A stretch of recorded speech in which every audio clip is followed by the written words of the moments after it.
মুর্শিদাবাদে দাঙ্গা নিয়ে রাজ্যে রাষ্ট্রপতি শাসন চেয়ে সুপ্রিম কোর্টে দ্বারস্থ আইনজীবী। প্রস্তুতি ছড়াই আবেদন দাখিল জানালো সর্বোচ্চ আদালত। আমাদের প্রতিনিধি निपुण सहगल এই মুহূর্তে রয়েছেন আমাদের সঙ্গে টেলিফোন লাইনে। निपुण जी, सुप्रीम कोर्ट का क्या ऑब्जर्वेशन है?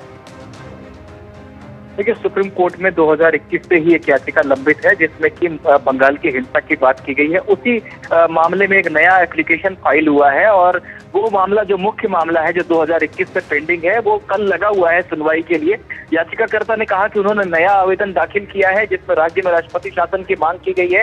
हाल में जो मुर्शिदाबाद में हिंसा हुई है, राज्य में दूसरी हिंसा हुई है, उसका जिक्र किया है। कोर्ट ने कहा कि ठीक है, जब कल आपका मामला सुनवाई के लिए आएगा तो हम आपके नए आवेदन को भी देख लेंगे।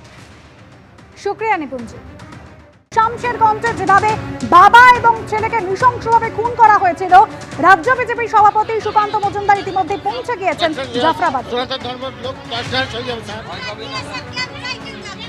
আবির দত্ত আমাদের প্রতিনিধি রয়েছেন আমাদের সঙ্গে সরাসরি। আবির, সুকান্ত মজুমদার নিহতের পরিবারের সদস্যদের সঙ্গে কথা বলছেন, কি কথা হচ্ছে?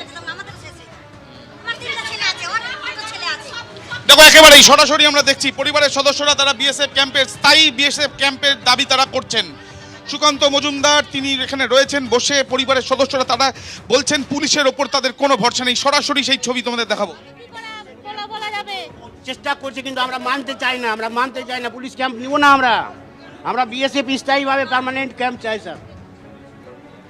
আমি কথা বলছি, ঠিক আছে? আপনারা লড়াই থাকবেন, পালাবেন না। পালালে পরে আরো ভয় দেখাবেন। একদম এখানে আছি, মাতৃভূমি ছেড়ে যাওয়া যাবে না। লড়াই করুন, আমরা সাথে আছি। প্রয়োজনে আবার আসবো, আমি কোনো অসুবিধা নেই, আবার আসবো, ঠিক আছে? অসুবিধা নেই। আমরা বিএসএফ ক্যাম্পের ব্যাপারেও কথা বলছি। হ্যাঁ, বিএসএফ ক্যাম্পে জায়গা দেওয়ার জন্য রেডি হয়ে আছে আমাদের এখানে লোক।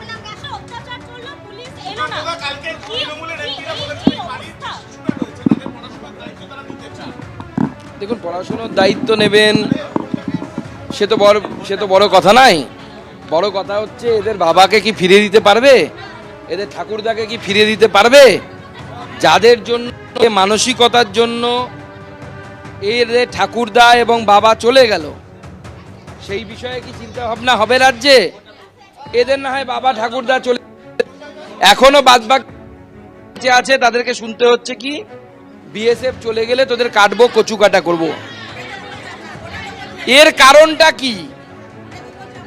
এর কারণটা অনুধাবন করা সবার আগে আমাদেরকে প্রয়োজন। গোটা রাজ্যের মাথায় কলকাতায় যারা বসে থাকেন না এসি রুমে, কলকাতায় আপনাদের চ্যানেলে বসে বসে বড় বড় বক্তব্য দেয় যে সমস্ত কবি সাহিত্যিক গান লেখেন, তাদেরকে আবার বলুন না। হ্যাঁ, তাদের বুদ্ধি কোথায় গেল? বুদ্ধি খুঁজে পাওয়া যাচ্ছে না কেন? এর কারণ কি? কেন এই কথা শুনতে হচ্ছে এদেরকে? এরা কারো বাড়িতে গিয়ে ঢিল মেরেছে? এরা কারো বাড়িতে ঢিল মারেনি, এরা কেউ মসজিদ ভাঙতে যায়নি, কোনো মসজিদে ঢিল মারেনি, কাউকে কিচ্ছু করেন। দেখুন, প্রতিশ্রুতি দেওয়ার তো অধিকারী আমি নই, কারণ একটা বিএসএফ ক্যাম্প খুলতে গেলে আপনারা জানেন জমি থেকে শুরু করে রাজ্য সরকারের পারমিশন অনেক কিছু প্রয়োজন হয়। এমনকি বিএসএফ যে বর্ডারের রাস্তাটা বানায় সেটাই সেই জমিটার মালিকও রাজ্য সরকার। যে বিওপিটা একদম বর্ডারের ধারে ফেন্সিংয়ের কাছে আছে, সেই বিওপিটা জমিটার মালিক কিন্তু রাজ্য সরকার। তো রাজ্য সরকারের কাছ থেকে জমি নিতে হবে।